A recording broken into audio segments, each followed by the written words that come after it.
প্রার্থীর ব্যানার কতটুকু কতটুকু সহ্য করতে পারে না, ব্যানার ছিঁড়ে ফেলে,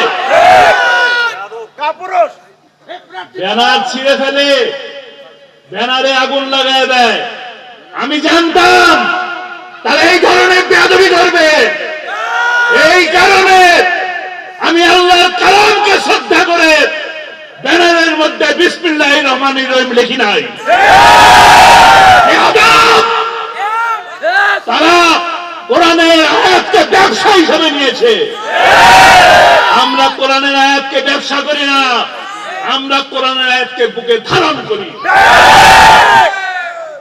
আমরা আবু সাইদের মতন ধারণ করি। প্রয়োজনে কোরআনের একটি অক্ষরের জন্য জীবন দিতে প্রস্তুত আছি।